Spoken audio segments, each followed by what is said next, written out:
Moi buenas tardes. Estamos a piques de terminar este segundo seminario entamado por Iniciativa Polo Asturiano baixo el título Oficialidade, el camín constitucional del futuro para el asturiano.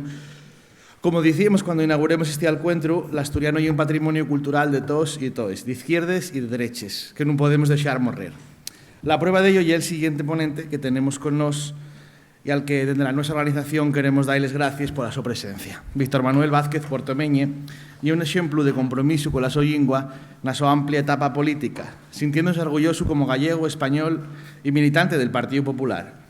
Portomeñe, a más de ser uno de los padres del Estatuto de Autonomía de Galicia, foi tamén uno de los impulsores del Camín de Santiago e del SOS Xacobeu, por cierto, con toda a publicidade naquel momento, utilizando el gallego, convirtiéndose este elemento nun valor diferencial e que non tuvo ninguna consecuencia negativa para los miles de peregrinos que fan todos os años esta histórica ruta. Non siendo, como demostraron, unha torga para los que vienen de fuera, como muchas vegaes sentimos na Asturias, sino un elemento que, al contrario, xenera un atractivo máis para ir a Galicia. Hoy queremos reivindicar esta actitud ante el idioma propio que tuvo y que tiene el PP en Galicia, una actitud de respeto, de cariño y de defensa, porque creemos que la derecha asturiana tiene que ser continuadora de la tradición de estudio, aprecio y uso de la nosa lingua, como ya fixeron González Posada, Xovellanos, Cabeda y Nava, Fermín Canella, Xoan María Cebal, Fernán Coronas y tantos otros autores. Vázquez Portomeñe é un gran exemplo para demostrar que é bien sencillo e que sucede nel resto de las comunidades autónomas de España, ser del PP, ser de dereches e defender en sin complexos la lingua propia. Voy a facer agora un repás curtio a la carrera desta gran figura de la política gallega que nos acompaña hoy.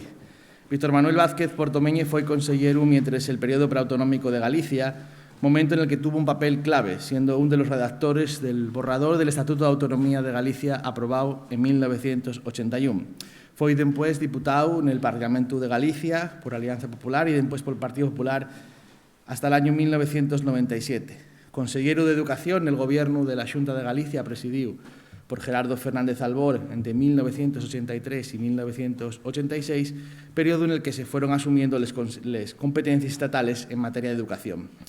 Mientras el su mandato, aprobóse el Estatuto de la Universidad de Santiago de Compostela y desbloqueóse la aplicación de la Ley de Reforma Universitaria. Cuando el entonces vicepresidente de la Xunta, Xosé Luis Barreiro Rivas, presentó la su dimisión y salió adelante la moción de censura al gobierno de Fernández Albor, Vázquez Portomeñe convirtióse en vocero del Partido Popular en el Parlamento gallego y asumió la oposición al gobierno tripartito. Con los gobiernos de Manuel Fraga, fue consejero de Relaciones Institucionales y vocero del Gobierno entre 1990 y 1993. Mientras el su mandato, ponse en marcha el primer programa elaborado por la Xunta de Galicia para la celebración y esparcimiento del Año Santo Xacobeu. Darreu asumió el cargo de consejero de Cultura entre el 93 y el 96, pudiendo llegar a acuerdos con la oposición política para las leyes de Patrimonio Cultural de Galicia y la de protección de los caminos de Santiago.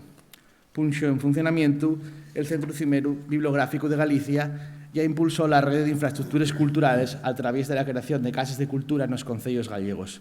Finalmente foi consellero en sin cartera para asuntos parlamentarios entre 1993 y 1997 y senador entre 1996 y 2008. En 2010 recibió la Medalla de Oro de Galicia por su traballo en pro del Año Santo Xacobeu y en el tiempo de su mandato aprobáronse las leyes de normalización lingüística de Galicia, en concreto la de 1983, y los reglamentos que fixeron que se desarrollara, generando y permitiendo importantes pasos adelante na normalización del gallego naquellos años. Señor Portomeñe, moitas gracias pola súa presencia neste seminario.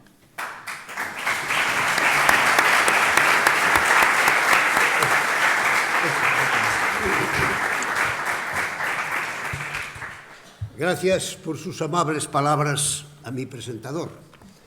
Ciertamente fueron palabras laudatorias, pero yo puedo decirles a todos ustedes que encontrarme en Asturias desde Galicia es como encontrarme en mi tierra. Esta es una prolongación de 1000 verdes y 1000 ríos que adornan nuestra tierra y que adornan la suya. Y ciertamente a su idioma, el asturiano, yo le deseo las 1000 primaveras con que el poeta celebraba el idioma de Galicia. Por lo tanto, adelante y que tengan ustedes fortuna. Como exordio, quisiera decirles, como expuso ya mi presentador, Yo he sido político durante largos años. Ya no lo soy desde hace 11 años y que me considero afortunadamente un ciudadano más. Pero conservo en mi memoria las experiencias de las responsabilidades públicas que ejercí y del servicio que presté a la lengua de Galicia, modesto, desde luego, pero puedo asegurarles que absolutamente leal, porque creía y sigo creyendo que la lengua es elemento fundamental de la personalidad histórica de mi tierra. Hablo, pues, por lo tanto, desde esas experiencias y desde esa sensibilidad, deseoso de veras de erradicar toda idea de que yo pueda influir políticamente absolutamente en nadie, en ninguna dirección. Simplemente vengo a predicar mis experiencias, repito, desde el profundo respeto a todas las posturas que puedan adoptar en esta tierra. Cualquier otra conducta por mi parte sería pretenciosa y estaría fuera de lugar. Dicho esto, voy a dividir mi charla en 4 capítulos. El primero, la situación del gallego anterior a la autonomía. El segundo, la acción de la autonomía respecto de la lengua propia de Galicia. El tercero, los resultados o la situación actual del gallego. Y el cuarto, el futuro de las lenguas minoritarias, entendiendo por tal aquellas que no se hablan horizontalmente en un Estado.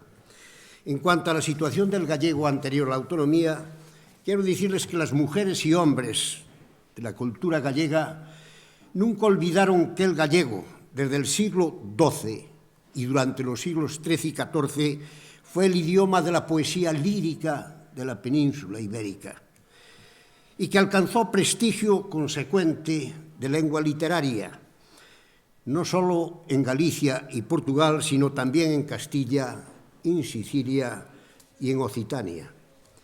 Nombres como Martín Codas, Bayo Gómez Chariño, Airas Núñez, Bernal de Bonaval, Xoán Airas y tantos otros son muestra de lo que acabo de decirles a ustedes, con sus castigas de amor, con sus cantigas de amigo y con sus castigas de escarnio. Pero sobre todo son prueba, a mi criterio, de mis afirmaciones, la tesitura, el valor y la fecundidad de don Denis de Portugal, aquel rey trovador que nos legó, insisto, nada menos que 137 cantigas. Y lo es entre nosotros, prueba contundente de mis afirmaciones, el rey Alfonso X el Sabio, que, como todos ustedes saben, escribió sus cantigas de Santa María enteramente en galaico portugués, y son nada menos que 427. Incluso, si ustedes me lo permiten, para quitarle solemnidad a este acto, yo citaría a un trovador de mi tierra, a un gran trovador de mis tierras de Chantada, allá en la provincia de Lugo, Xoán de Requeixo, que en sus cantigas de amor y de amigo fijó como escenario el mítico monte Faro, un monte que había sido ara celta entre las provincias de Lugo y Pontevedra, y al que dedicó una calle, la villa de Chantada, la capital de nuestra comarca común, ciertamente una calle modesta en comparación de sus dulces composiciones. Pero andado el siglo XIV, el gallego y el portugués se separaron. Y desde entonces los gallegos tenemos por verdad que el gallego es hijo del latín, hermano del castellano y padre del portugués. Lo cierto es que desde esa separación la lengua gallega se ocluyó progresivamente durante 4 siglos siguientes, que nosotros llamamos los siglos de la oscuridad. El centralismo de Castilla, el absolutismo de sus monarcas y la presencia en Galicia de nobles, de una nobleza totalmente ajena a nuestra cultura y a nuestra lengua, probablemente expliquen este fenómeno de la oscuridad. Y en esa oscuridad se mantuvo nuestra lengua durante 4 siglos, hasta bien andado el siglo XVIII, en que los ilustrados, especialmente Fray Martín Sarmiento y Fray Benito Jerónimo Feijóo, comenzaron a defender el gallego en la enseñanza y en el culto. En el siglo XIX, nosotros creemos que es el siglo de la luz, el siglo XIX. Le llamamos el siglo del resurdimento, porque la lengua comenzó a florecer en los campos literarios, cultural y político, encarnaron este rexurdimento figuras como Rosalía de Castro, a la que los gallegos tenemos por la mayor lírica del siglo XIX. Y a su lado brillaron personas como Lamas Carvajal, Eduardo Pondal, Curros Enríquez y otros más que ustedes sin duda conocen. El siglo XX fue un periodo de claroscuros. Una primera etapa, hasta la década de los 40, vio nacer a las Irmandades de la Fala y a la generación Nos, de aquel Risco, Cuevillas, Losada Dieguez y Otero Pedrayo. Losada Dieguez, por cierto, era asturiano, de Vegadeo. Las Irmandades de la Fala y la generación Nos fueron nuestros pioneros culturales en la época contemporánea, comprometidos además con la modernidad de Galicia, y siempre al pionero se le respeta como un poco héroe. Pero vinieron luego los 40 años de la dictadura franquista y durante ella, en un grosero regreso, diría yo, se produjo una superposición del castellano sobre el gallego y una consecuente situación en la que el primero funcionaba como código alto y el segundo como código bajo. El castellano monopolizaba absolutamente las funciones comunicativas elevadas, convirtiéndose en una precondición indispensable para acceder a la llamada buena sociedad y para promocionarse socialmente en un mundo competitivo y de gran movilidad. Y no podemos olvidar que en esa etapa franquista se produjo un profundo proceso de desagralización de Galicia y creo que también de Asturias, un abandono del rural en favor de la ciudad. Y este tránsito rural-urbano agravó los perjuicios del gallego que entre los urbanitas, los nuevos y los viejos, redujo su condición de idioma a ir a aldea. Se usaba, y progresivamente menos, en la comunicación familiar de los desplazados en su nueva vida, pero no se transmitía a los hijos a los que se educaba en castellano exclusivamente. A pesar de todo, y dentro de Galicia territorial, el idioma lo conservaron esencialmente villas, pueblos y aldeas, labriegos y marineros, a quienes nos hicieron el inmenso favor de mantenerlo vivo en sus coloquios, en sus trabajos y en el seno de su familia. Y desde luego hubo en el campo de la cultura valiosas sensibilidades, investigaciones y aportaciones durante la propia época franquista, un ocultismo que entonces se estilaba, y cito en primer lugar el Instituto da Lingua Galega, creado en el seno de la Universidad de Santiago de Compostela en plena dictadura, en 1971, cuyo director y desde luego fundador fue Constantino García González, un ovetense de nacimiento que supo interpretar el valor del gallego como parte esencial del alma de Galicia. Catedrático de universidad, fue miembro de la Real Academia Gallega y Medalla Castelao de Galicia. Cito luego a Fernández del Riego y Alonso Montero, este vivo todavía afortunadamente, presidente ambos de la Real Academia Gallega, a Xaquín Lorenzo, a Rielo Carballo, fallecidos, Blanco Amor, todos los demás han fallecido, Ramón Cabanillas, Celso Emilio Ferreiro, Álvaro Cunqueiro, etc.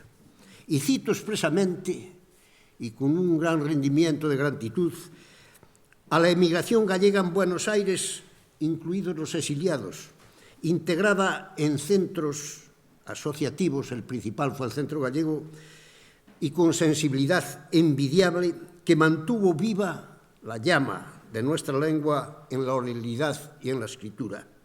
Y puedo afirmarles que de los libros allí publicados en Buenos Aires se nutrió en cierta medida la cultura gallega durante la dictadura. Bien, ahora la acción de la autonomía, que probablemente a ustedes interese más respecto de la propia lengua de Galicia. Yo he de decirles que el confuso panorama fue revertido en el plano de la legalidad, como de todos es sabido, por la Constitución Española del 78, la del consenso, como lo llamo yo y le llaman muchos, la que en su artículo 2, tras proclamar la unidad indivisible de la nación española, termina reconociendo y garantizando el derecho a la autonomía de nacionalidades y regiones a las que confiere competencia del fomento de la cultura y de la enseñanza de la lengua de la comunidad autónoma.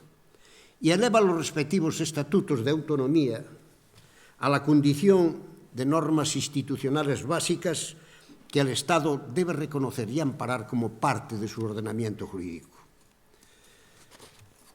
Por su parte, el Estatuto de Autonomía de Galicia, aprobado el 6 de abril de 1981, como bien dijo mi presentador, en su artículo 5 afirma que la lengua propia de Galicia es el gallego, que los idiomas gallego y castellano son oficiales en Galicia y todos tienen derecho a conocerlos y a usarlos. La redacción que habíamos imprimido al Estatuto, llamado 16, que por cierto, hago una pequeña digresión, y les digo a ustedes que los 16 aquellos pertenecíamos a 7 fuerzas políticas distintas y con una distancia enorme entre unas y otras, entre los extremos por lo menos. Y lo cierto es que fuimos capaces de ponernos de acuerdo, los 16, y plasmar algo que fue la base del actual Estatuto de Autonomía, acordándolo por consenso, nada menos, insisto, el Estatuto de los 16, Estatuto de Autonomía tuvo sus avatares. Pero en el Estatuto de los 16 hicimos constar que no solo el gallego tenía derecho al uso de su lengua propia, sino el deber de conocerla. Este deber de conocerla que se trasladó al Estatuto de Autonomía, así recogido, fue luego después impugnado por el Gobierno de España y reducido a derecho. Quedó simplemente en derecho a conocer el gallego, que creemos que es suficiente, a tenor de lo que voy a afirmar a renglón seguido. Sigue diciendo el Estatuto de Autonomía que los poderes públicos de Galicia garantizan el uso normal y oficial de los dos idiomas, gallego y castellano, y potenciarán el empleo del gallego en todos los planos de la vida pública, cultural e informativa, sin que nadie pueda ser discriminado por causa de la lengua. Los mandatos eran y son claros, pero su cumplimiento, vista la situación que les pinté a ustedes, no era fácil. Creímos los de mi generación que lo primero era completar el plano legal mediante una ley de Galicia que desarrollara los mandatos estatutarios. Y surgió entonces una feliz iniciativa en forma de proposición de ley a manos de un diputado de Esquerda Galega, Camilo Nogueira Román, que vive afortunadamente, que admitida a trámite fue sometida a enmiendas y naturalmente cambiado el contenido de la misma. Finalmente fue aprobada por unanimidad del Parlamento tras un esforzado ejercicio de diálogo, de renuncia y de consenso.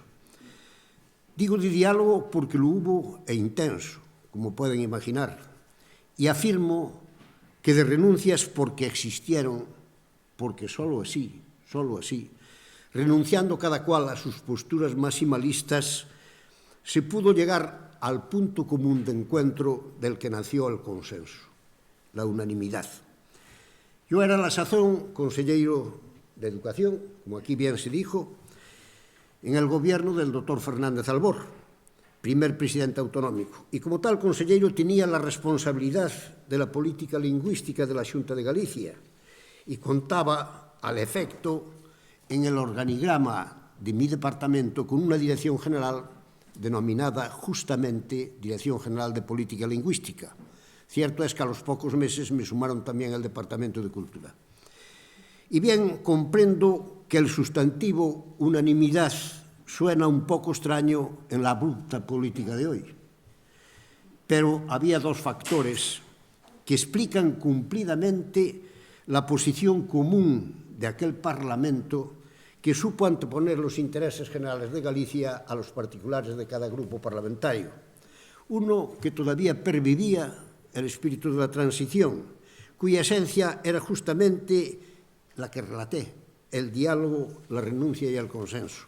Y el otro, a mi criterio más poderoso, que todos los grupos parlamentarios y sus integrantes éramos conscientes de que en aquel momento teníamos la responsabilidad de uno de los elementos esenciales de la personalidad histórica de Galicia, la lengua propia de nuestra tierra.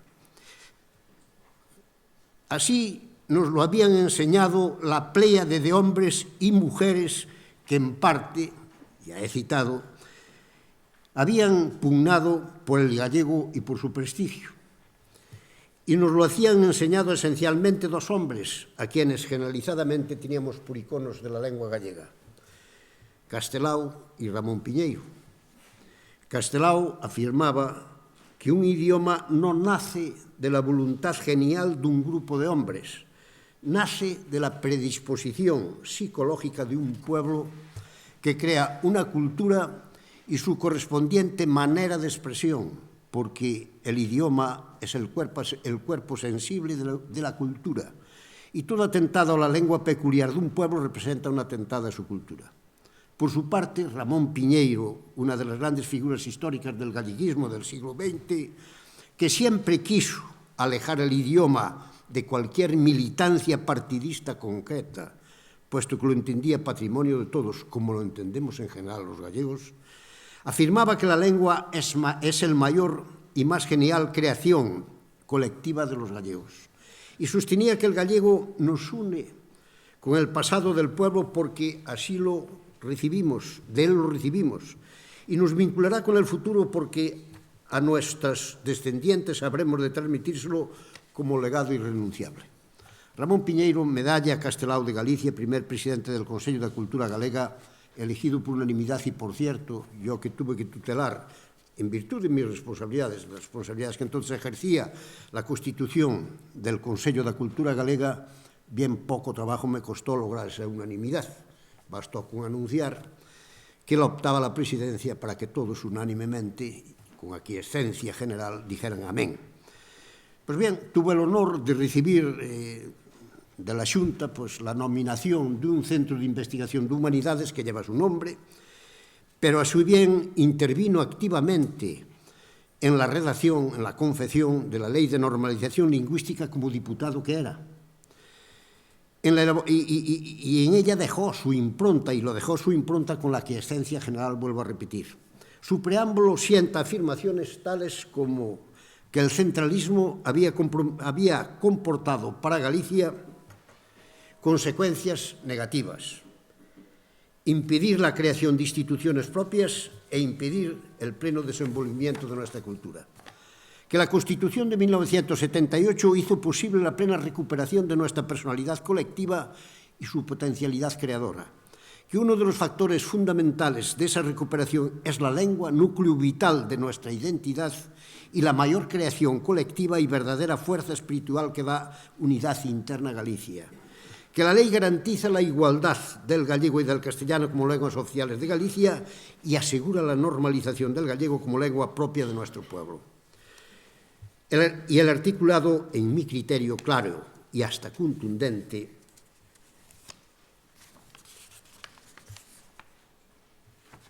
tiene aspectos que les resalta a ustedes mínimamente, que tras reiterar que el gallego es la lengua propia de Galicia y que todos los gallegos tienen derecho a usarla, termina afirmando que los poderes públicos de Galicia garantizarán el uso normal del gallego y del castellano, lenguas oficiales de Galicia. Que el gallego como lengua de Galicia es también lengua oficial de la enseñanza en todos los niveles educativos y que la lengua gallega es materia de estudio obligatorio en todos los niveles educativos no universitarios. La universidad, como bien sabe el rector, que nos honra con su presencia, es autónoma, en virtud del artículo 27 de la Constitución, en consecuencia, dicta sus propias normas docentes. Inmediatamente de publicarse la ley en el Boletín Oficial del Estado del 6 de septiembre de 1983, elevé a la Xunta de Galicia el decreto de desarrollo de dicha ley para la enseñanza, entendiendo que ese era y sigue siendo el campo esencial de siembra de una lengua. El decreto fue aprobado el 8 de septiembre del 83 y sus preceptos más significativos dicen que en los programas de todos los niveles no universitarios se asignará globalmente el mismo número de horas al gallego y al castellano. Que las lenguas vehiculares serán indistintamente el gallego y el castellano, si bien el órgano rector del centro habrá de arbitrar un equilibrio en la utilización de uno y otro. Y así bien dicté órdenes aprobatorias de los programas de la lengua y literatura gallegas en todos los niveles no universitarios, y en el propio mes de octubre de 1983 la orden de fijación de los horarios para gallego y castellano. Y previamente articulé convocatoria de cursos de formación en los niveles de iniciación, perfeccionamiento y especialización en gallego para el profesorado. Cursos que en convenio con la Escuela Gallega de Administración Pública se extendieron luego a todos los demás funcionarios de la comunidad autónoma. Quiero aclarar que en coherencia con aquel espíritu que nos animaba, toda esa actividad normativa fue concordada con sindicatos y asociaciones de la enseñanza, en jornadas verdaderamente largas y arduas. Recuerdo que algunas de las reuniones acudieron más de 7 sindicatos, entonces proliferaban en Galicia. Y aunque sea una cierta digresión, aclaro que la búsqueda del consenso fue una tónica de actuar, al menos por mi parte, y lo logré efectivamente en las leyes que bien citó aquí mi presentador, y en algo que a mi criterio marcó algo distinto totalmente en la historia de Galicia, y en la historia económica y en la historia cultural. El Plan Xacobeo de 1993, que el Parlamento de Galicia aprobó por unanimidad en el año 1991, con renuncia, insisto, de todos los grupos parlamentarios a sus posturas maximalistas y con diálogo profundo y sincero que hubo entre todos, entendiendo que aquello era superior a los intereses de cada grupo. Y cuento como anécdota que lo que fue probablemente en este camino del consenso, esto es una digresión, lo que fue, a mi criterio, mi gran fracaso. Yo había arbitrado, lo recuerdo ahora y lo digo porque está aquí el señor rector de la universidad, una ley que llamábamos de ordenación universitaria de Galicia, que era una pretensión fuerte en el año 85, justamente. Esta ley fue elevada al Parlamento, evidentemente para su toma en consideración. Fue sometida a debate de toma en consideración, muy largo, por cierto, y en ese debate muy largo yo no logré convencer a la oposición de las bondades de la ley.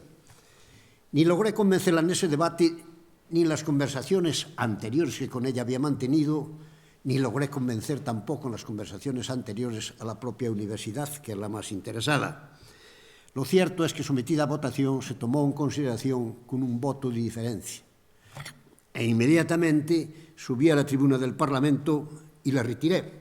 Y la retiré porque con un voto de diferencia no debe imponerse una ley, y menos una ley educativa. Y lo cierto es que en aquel entonces, pasmosamente, lo que yo consideraba fracaso, todos los grupos parlamentarios, oposición y de apoyo al gobierno, lo consideraron un éxito, puesto que aplaudieron, y aplaudieron unánimemente. Bueno, unánimemente no, porque ciertamente yo no me aplaudí a mí mismo, como era lógico. Y, en fin, aquellos tiempos quedaron atrás, y quedaron atrás no solo cronológicamente. Retomo el hilo. Completada la actividad normativa, yo consideré necesario otorgar convenios para el uso del gallego con los medios de comunicación, con los colegios profesionales, con asociaciones empresariales, con la Asociación de Escritores en Lengua Gallega, para que, recorriendo los colegios de enseñanza, explicasen la literatura gallega, etcétera, etcétera. Y además creé, lo que se decía,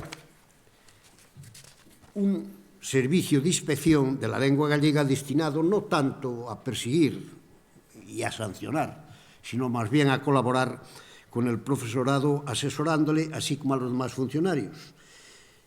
Y asimismo desplegamos una campaña que llevaba por título Fala de Galego, que recorrió la aplastante mayoría de las villas y pueblos de Galicia, en la que intervinieron escritores en lengua gallega, intervinieron autoridades y intervino el pueblo en general. Y no me detengo en la normativización del gallego, por cuanto en esta tarea trabajaron con ahínco no solo el Instituto da Lingua, que acabo de citar, sino la Real Academia Galega y la propia Universidad de Santiago. En definitiva, es una cuestión de normas, pero si acaso yo lo que tengo que decir es que el proceso de normativización tuvo también tensión, y aunque su resultado fue supeditado al criterio de autoridad de la Real Academia Galega, es lo cierto que hubo guerra, por decirlo de alguna forma, entre oficialistas obedientes estrictos de las normas de normativización, más los reintegracionistas que realmente tenían tendencia lusista y que decían que ciertamente el gallego se estaba castellanizando y alejándolo de los principios que antes lo habían informado. Actualmente esa guerra, afortunadamente, ha desaparecido, por lo menos en su mayor parte, en su inmensa mayoría. Los contendientes, en todo caso, son mucho menos y, desde luego, menos virulentos. Las normas se han aceptado. Quisiera resaltar que todos nuestros pasos fueron siempre guiados por el respeto, la cordialidad y el afán de entendimiento, y nunca por el afán de imposición que, a nuestro criterio, generaría rechazo de nuestra propia lengua. Pretendimos, repito, no imponer, sino convencer, no perseguir, sino incentivar, no forzar voluntades, sino hablar de derechos esenciales, no sustituir una lengua por otra, sino buscar la coexistencia armónica de las dos oficiales, gallego y castellano, sin discriminación. Pero sabíamos que para alcanzar esa armonía teníamos que lograr el apoyo de la mayor parte de las élites culturales y sociales que devolvieran al gallego su alta dignidad histórica. Y afortunadamente, como no podía ser menos, se sumaron la Universidad Gallega, la Administración, colegios profesionales, el Consello de Cultura Galega, entre otros, la Universidad Gallega, que había dictado unas normas llamadas bases para a unificación das normas lingüísticas do galego en 1971, insisto, en la dictadura, terminó aprobando un plan de normalización en el año 2001 con aquella filosofía que antes dije, de la cordialidad. En él expuso la conclusión de que en Galicia existía una demanda ya no teórica, sino real, desde el año 1983, en que se había incrementado y incrementado sustancialmente, una demanda en la que el modelo más apetecido, más buscado, más asequible, era el del bilingüismo. Y las tres universidades actuales de Galicia han creado en su seno un servicio de normalización lingüística que tiene una triple finalidad: asesorar, traducir y corregir textos, formar lingüísticamente a los miembros de la comunidad universitaria y dinamizar el uso de la lengua mediante actuaciones varias tales como campañas de promoción. Actualmente, el uso vehicular del gallego en los centros de enseñanza superior es de un 33% aproximadamente, por lo que la propia universidad considera obligado formular un nuevo plan de normalización que actualice el de 2001 y en ello está.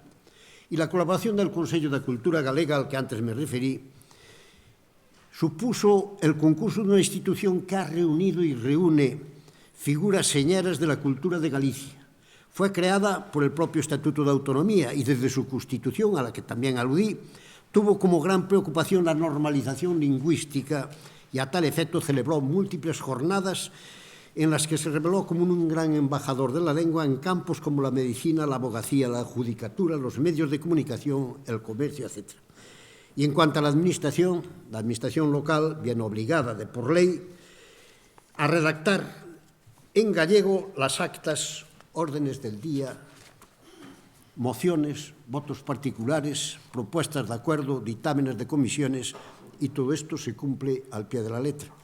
Y por lo que respecta a la administración autonómica, he de decirles que aparte de los claros mandatos de la Ley de Normalización Lingüística, la Xunta de Galicia creó una comisión interdepartamental para la normalización con funciones suficientes para aplicar un nuevo plan de normalización que se aprobó por el Parlamento y por unanimidad en diciembre del 2004. Hoy existe un sensible equilibrio en el uso de ambas lenguas. Y esta es la situación actual de la lengua de Galicia, en la Galicia territorial. Para mejor calibrarla, les diré que el gobierno gallego dictó en el 2010 un decreto del plurilingüismo siguiendo las directrices que hoy en día se estilan y que vinieron de la propia Unión Europea hacia el plurilingüismo, entendiendo que las lenguas que se hablan en Europa constituyen una riqueza evidente que hay que conservar, que suponen la expresión de nuestras tradiciones y de nuestras culturas propias respectivas. En este proceso es un hito importante y trascendente el informe Malou, que probablemente aquí hablaron del ya, emitido en el 2007 por iniciativa de la Comisión Europea en favor del diálogo intercultural y del fomento de la competencia del plurilingüismo en Europa. Añado que la propia Xunta ha aprobado en el 2016 un plan de dinamización del gallego en la vida económica, uno de cuyos apartados dice que el uso del gallego debe impulsar una imagen de marca propia que transmita confianza a los consumidores. Es uno de los argumentos que oí en sus hojas que han imprimido por ahí de promoción de su idioma. Concluyo este capítulo diciendo que nuestras estadísticas nos dicen que en Galicia son bilingües el 89% de sus habitantes y que se pronuncian solo en castellano el 11%. Finalmente, el futuro, sus líneas las ha alumbrado la UNESCO en 1996, que emitió el documento famoso en defensa de las lenguas llamadas amenazadas, documento que recibió el apoyo del Congreso de los Diputados y el apoyo del Parlamento de Galicia, entre otros. Y en el 2001 ratificó España la Carta Europea de las Lenguas Regionales, que en su preámbulo proclama la protección de esas lenguas históricas en Europa y que contribuyen al mantenimiento y desarrollo de tradiciones y riquezas culturales, como antes dije. Añade el propio preámbulo que el derecho a utilizar la lengua regional en la vida pública y privada constituye un derecho imprescriptible, de conformidad con los principios contenidos en el Pacto Internacional de Derechos Civiles y Políticos de las Naciones Unidas. En consonancia, añado, con la UNESCO y con la Carta Española y con la Constitución Española, naturalmente, y los Estatutos de Autonomía, el Estado español, como no podía ser menos, proclama en sus leyes y sin ambajes el respeto y la protección a nuestras lenguas minoritarias, desde el Estatuto Básico del Empleado Público del 2007 hasta la Ley de Régimen Jurídico de las Administraciones Públicas y del Procedimiento Administrativo Común del 2015. Está abierto, pues, en mi criterio, un horizonte de luz para nuestras lenguas que nos permitirá arraigarlas y acrecentar su uso. De nosotros depende, señor presidente y señores amigos. Muchas gracias a todos.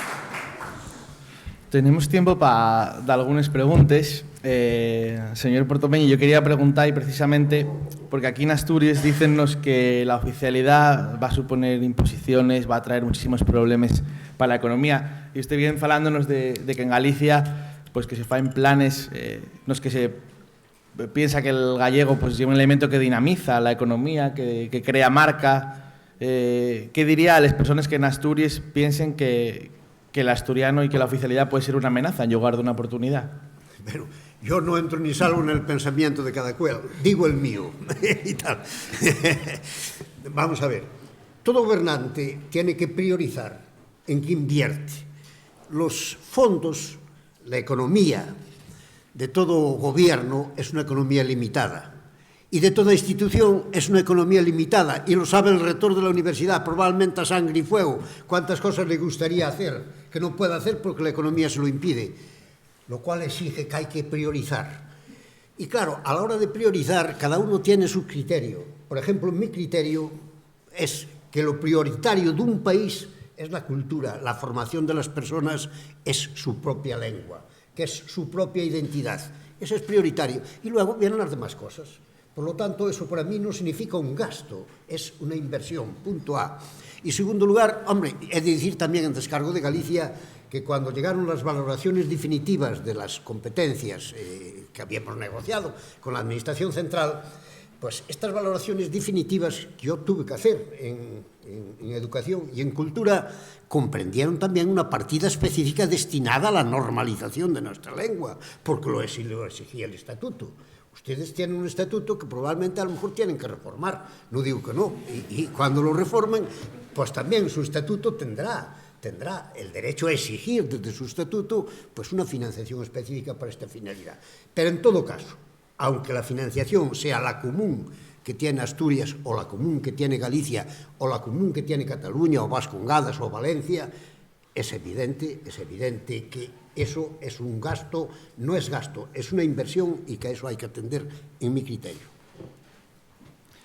Bueno, vamos a deixar agora que si queréis facer un par de preguntas, pues tengáis la oportunidad de facer alguna pregunta, señor Portomeña. ¿Hay alguien que quiera facer alguna pregunta?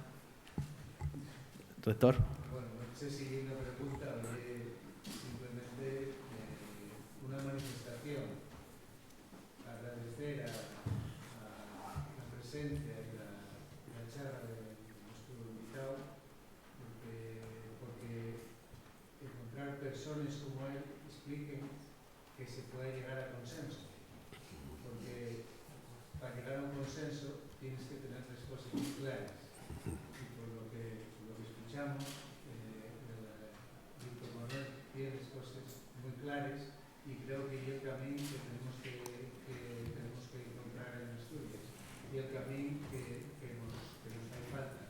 Llegar a un consenso con personas que conocen de lo que están hablando. Y por eso yo disfruté muchísimo con la charla y agradezco muchísimo que puedas estar en la Universidad de Oviedo un día como hoy. Gracias. Muchas gracias, señor rector.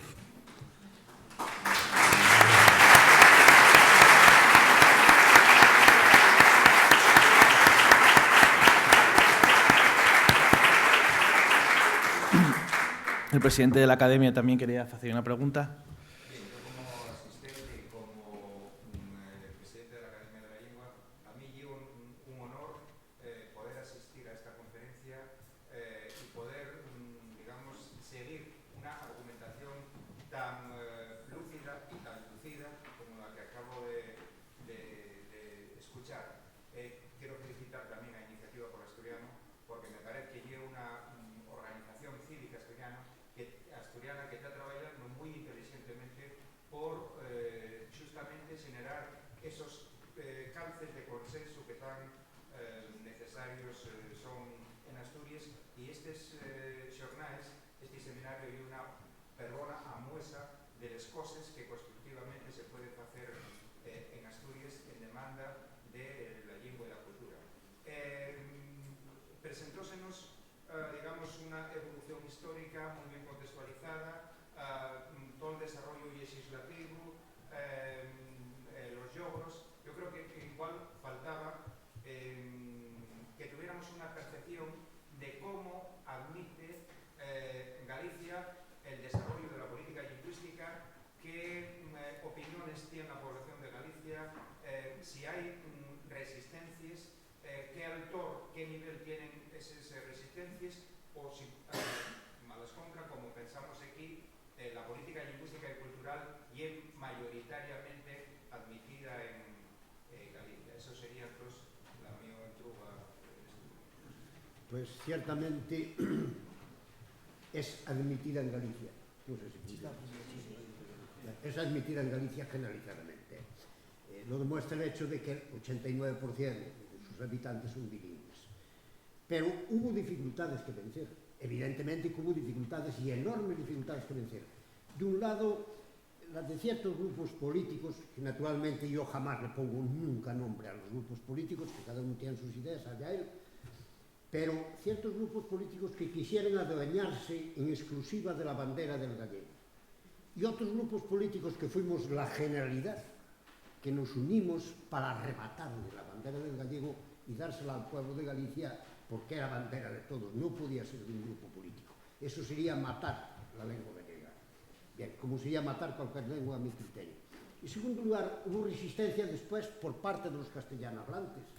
Hombre, tanto es así que queda un reducto de un 11% que no habla más que el castellano, eso es así. Pero lo cierto es que este grupo fue disminuyendo progresivamente, ahora está estabilizado, quizá ese 11% sea lo que hay que soportar. Es un componente indestructible de la sociedad gallega, tiene el mismo derecho que los demás a estar allí y sus tesis hacia él. Pero Quiere dicirse que ese grupo vino disminuyéndose progresivamente, afortunadamente, y por lo tanto allí se admite como algo absolutamente natural el bilingüismo, ¿no? E incluso, que iba a decir, la enseñanza es perfectamente bilingüe en todos los niveles no universitarios. En el universitario, un 33% aproximadamente se utiliza como lengua vehicular el gallego. Podemos facer unha última entruga se hai de alguén e se non damos por rematada la xornada. Bien, pues señor Portomeñe, muchísimas gracias por la soportación en nombre de Iniciativa Pola Asturiano, por recibirnos cuando lo llamamos para que viniera y por ofrecernos una charla tan interesante y que tanto creo que puede aportar al proceso que estamos viviendo en Asturias, por la experiencia y por ese espíritu de consenso que llevó en Galicia a la oficialidad del gallego y que tratamos de seguir construyendo aquí y que, bueno, pues espero que estes dos xornais del segundo seminario sirvieren para seguir aportando a ese consenso. Vamos a rematar con dos cosas. Una, vamos a sentir el himno de Asturias interpretado por Xabel y Eloy, que van a tocarlo aquí en esta sala, y después saldremos fuera a hacer una semilla colectiva na que agarraremos una pancarta enorme a ver cómo el tiempo nos permite hacerlo en el patio para sacar una semilla y demostrar ese consenso social, bueno, pues con ese lema de la sociedad asturiana, axúntase pola oficialidad del asturiano. Gracias por acudir estos días, por estar aquí participando neste seminario y bueno, pues verémonos el año que viene y seguiremos trabajando. Esperemos a ver qué pasa este próximo domingo 26 y las oportunidades que se abren, que esperemos que sean les de poder hacer una reforma de estatuto que incluya la oficialidad de la lengua asturiana y del gallego asturiano. Gracias.